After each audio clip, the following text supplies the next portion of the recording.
Secondary infertility అంటే ఏంటి? First pregnancy త్వరగానే వచ్చింది. వాళ్ళు ప్లాన్ చేసుకోగానే 1, 2 మంత్స్‌లో ప్రెగ్నెన్సీ వచ్చేసింది. Right now baby is 3 years or 4 years. కానీ వాళ్ళు ప్రెగ్నెన్సీ రావద్దు అని అనుకోవట్లేదు.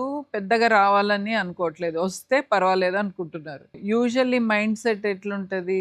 మనకు ఫస్ట్ తొందరగానే అయిపోయింది. మరి సెకండ్ ప్రెగ్నెన్సీ కూడా తొందరగానే అయిపోతదిలే అని ఫస్ట్ 2, 3 ఇయర్స్ వరకు అనుకుంటారు. చెప్పేదేంటంటే వాళ్ళేం ప్లాన్ చేయట్లేదు. సరే లాక్టేషన్ పాలిచ్చినంత వరకు కొందరికి ఓవులేషన్ డిస్టర్బెన్సెస్ ఉంటాయి. అది కామనే.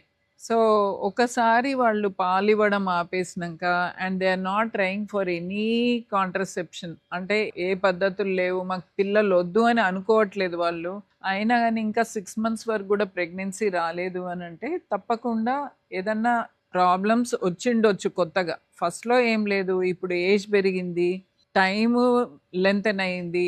ఈ టైం లోపల ఏమన్నా చిన్న ఫైబ్రాయిడ్స్ ఉన్నాయా? పాలిప్స్ ఉన్నాయా? ఇంకేమైనా ఇన్ఫెక్షన్స్ ఉన్నాయా? లేకపోతే హార్మోన్ డిస్టర్బెన్సెస్ ఏమన్నా ఉందా? లేదా వెయిట్ పెరిగిందా?